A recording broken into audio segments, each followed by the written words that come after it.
I'm so thankful that there's this better narrative around postpartum now than there was 25 years ago when I had my first son, because there wasn't a kind words to yourself or give yourself any grace. There was what to expect the first year, and you better hit all of those metrics. And it was hyper focused on the baby and not very focused on the mother. And it was all about what you needed to do and not who you needed to become.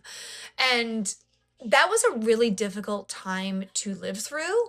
Um, just because there was no aspect of giving yourself grace. So, like, I have a bunch of self help books behind me on my bookshelf and more in the other room, and then even more upstairs. But when I read those books, like, say I'm reading Atomic Habits again, when I read that, I'm reading it and gleaning what is going to work for me in this season. I'm not implementing every single thing in those books, I'm just gleaning what I think is going to work right now or places that I have deficits. When it comes to postpartum, there's so much that you have to be doing. And then there's a metric of you need to be excelling. And then you have people who are beyond the season telling you what you need to get done because they're writing it in hindsight. And everything is easier in hindsight. Postpartum's so easy in hindsight. Actually living it, not so easy. And so you kind of get these mixed signals of what grace looks like when you're giving it to yourself and what you need to be doing.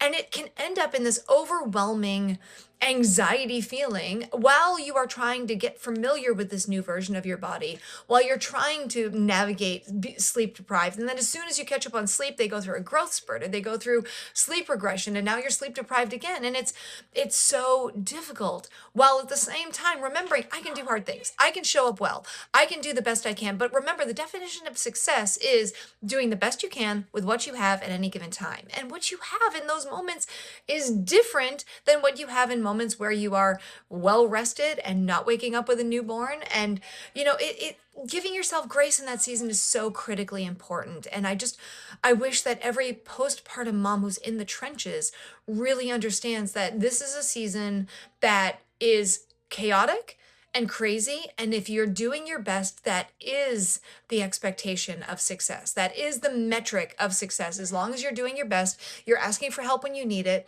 And if you don't have a support system, you're making sure that you are reaching out because not everybody knows exactly what you need.